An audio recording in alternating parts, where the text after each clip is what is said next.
The trend for compact crossovers in Europe shows no signs of slowing, so it's no surprise to see Honda entering the fray with this, the HR-V. Now, it's already been crowned as the most anticipated new car of 2015, scooping What Car's Reader Award back in January. Question is though, have they done enough to entice buyers in this typically very competitive segment?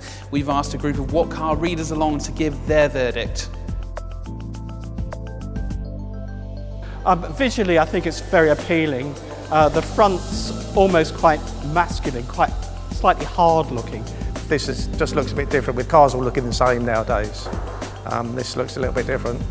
I was a bit kind of concerned with the styling at the rear of the car, because I think the front end looks really nice, quite striking, and I was a little bit kind of concerned it was a bit unbalanced, but no, it suits it really well. I must admit it was slightly bigger than I was expecting, but once you get to look around, it's not as big as your first thought.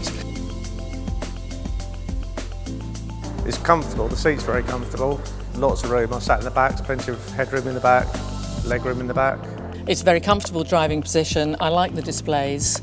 I hope it will be a very easy car to drive. It feels as though it will be. In the back, I think if you're a tall person you might struggle, especially if you're sat in the middle seat. You'll definitely be rubbing your head against the ceiling.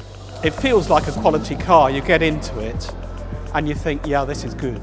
As a four-seater, there's really nothing you can complain about. As a five-seater, I think they may have issues. Quality seems really good. I like the infotainment system. I like all the controls for the heating, air conditioning. That really looks, spot on for the market, and I really like the overall design. They seem to have thought of everything. Lots of nice little touches around the car. Be interesting to see what the lower spec model comes with, but this one's certainly got all the right bells and whistles on it. With the new infotainment system, the new kind of air conditioning, the touch system they have on there is actually quite nice and intuitive, and inside of the car it's really nicely laid out. Obviously, screen technology is a nice toy. I've done without it so far. If you're looking for just basic good value, obviously you're prepared to do without that sort of thing. They're definitely going for practicality over style. It's like a little minivan basically if you put the seats flat, so it's another thumbs up for Honda. They know how to make practical cars. Plenty of room for luggage, etc.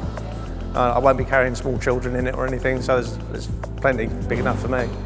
The most important thing to me in coming to look at this car was whether I could get a set of golf clubs square in the boot. The boot is perfectly big enough to do that, so that looks absolutely great. You'll be able to, I think, be able to keep everything I would want in the boot. I can't stand the cars with push button handbrakes. That would put me off to a certain extent, to be honest. The load space cover here is a bit of an afterthought. If they could come up with something a bit more substantial, for that would be my only negative points. The only negative I can see at the moment is the places to put things in the front seat. The door pockets are really quite small. My only kind of question, which we'll find out in time, is if there's going to be a spare wheel with the car, because underneath the boot lining, the boot floor, it's a huge storage area. It seems quite a long time to wait until we actually get a chance to test it, but seeing it, I'm full of hope actually. I've driven a Honda for the last 12 years, 13 years almost. It's never gone wrong, it's so reliable. I hardly ever get it serviced. It passes MOT every year, but I think I'm probably pushing my luck now, it's getting on a bit. And I feel quite loyal to Honda because it's been so reliable to me.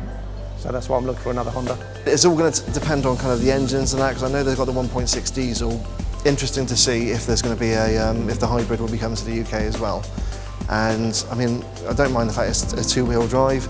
I mean, I've got to say, in the UK conditions with our weather, two-wheel drive is going to be fine anyway. I think Honda got to be careful not to overprice it. We don't know yet what the insurance groups are going to be. We don't know what the MPG is going to be. But provided all those little details are okay, yeah, I would consider buying it.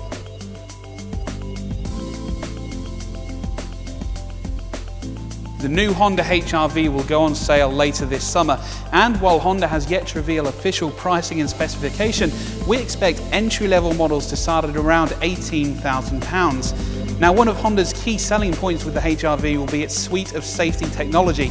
We know that as standard, cars will come with autonomous emergency braking, while higher-end models will get extra technology such as lane departure warning and collision assist. Now, there's plenty more information on this car already on the website, so head to whatcar.com and search HR-V.